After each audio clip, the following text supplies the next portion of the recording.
Gun control. It is a very prevalent topic in America, and there are many arguments for and even increasing it. But I don't believe it's right to heavily regulate arms or take them away completely. Besides, is it even effective? Is there a better option? I will try and answer these questions in this speech and see if I can persuade you that we should preserve our right to bear arms. If I'm going to talk about why we should keep gun control, I should tell you about why it is important and why it is here in the first place. The inspiration for the Second Amendment came from the English Bill of Rights of 1669, in which it stated that a citizen could defend themselves against oppression from a federal government. Right. The purpose of the Second Amendment was built for three purposes. One, in case of the government becoming tyrannical, the people could defend themselves and properly fight against the government and to preserve their rights. Two, if the country was ever invaded and the government could not protect its citizens, then citizens could protect themselves and help fight off the invading force. And three, for self-protection.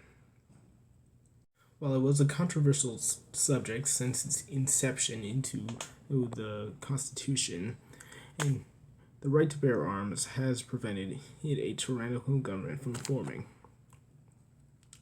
For example, if the government were to suddenly enforce laws at the expense of the people, the cost of manpower and labor could not sufficiently sustain a armed rebellion of the American population.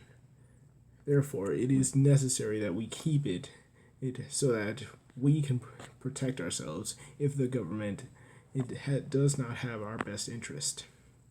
The people could defend themselves and properly fight against the government and to preserve their rights.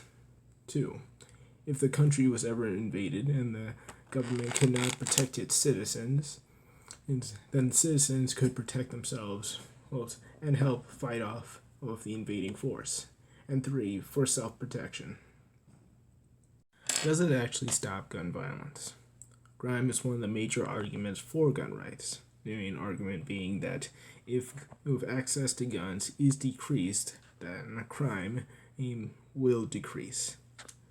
Statistics, however, show that crime increases is where guns are less legally accessible. The country of Australia, which had high gun restrictions, did see a crime rate lowered by 50%.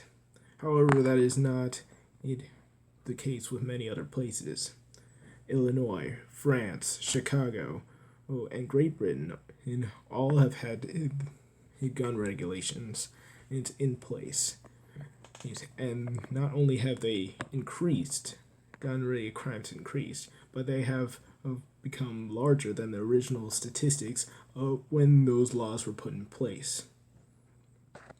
It's not only that, but gun-free zones are one of the worst places for gun and crimes to happen, and because criminals will specifically select those places to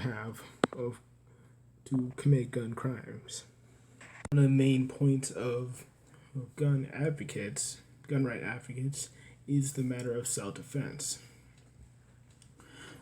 A lot of gun control advocates say that we should rely on the government and the police for our protection.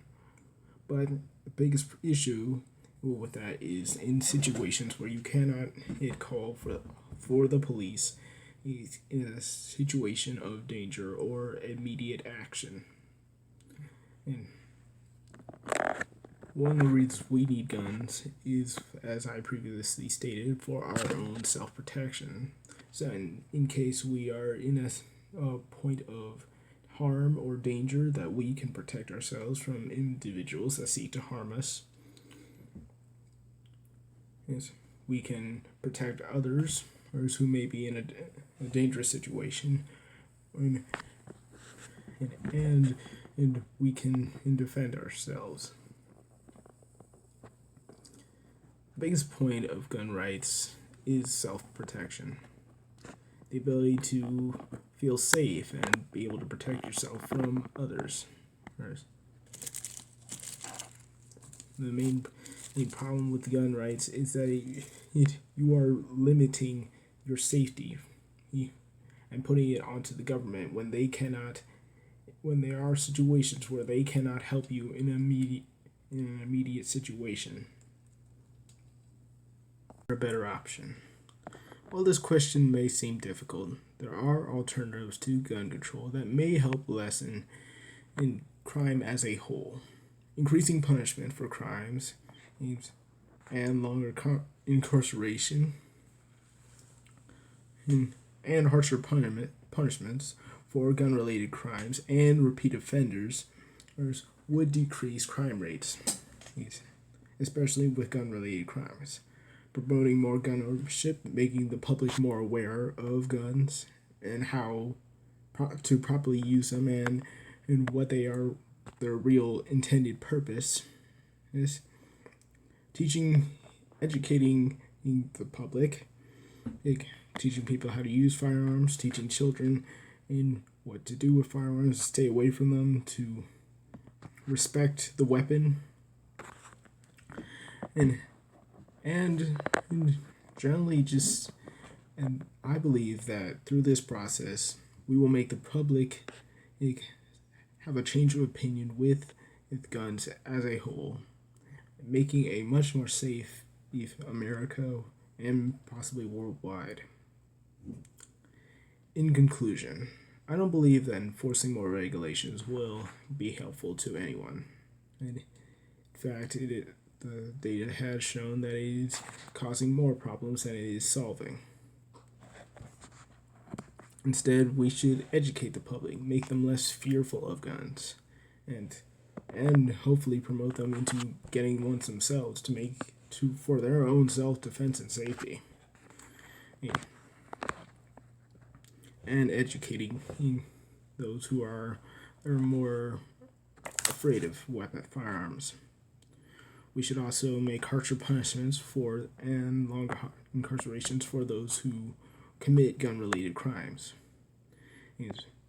If we can make the public less afraid of firearms and make criminals more afraid of the consequences of gun-related crimes, I believe that we will make a safer country.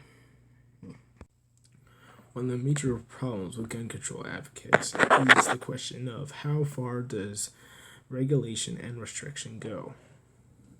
If background checks and other preventive measures are not enough to keep down gun-related crimes, then how far do we go with this?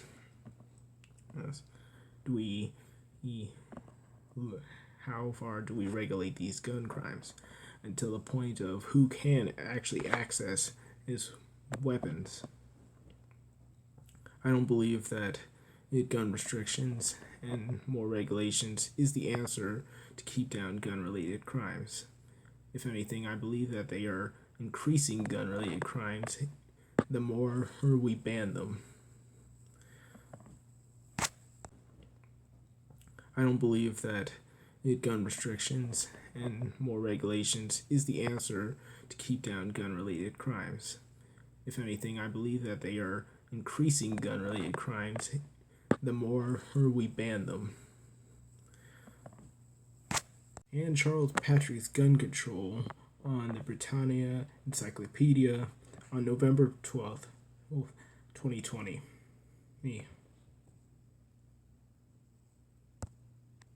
Thank you for watching this speech, and have a great day.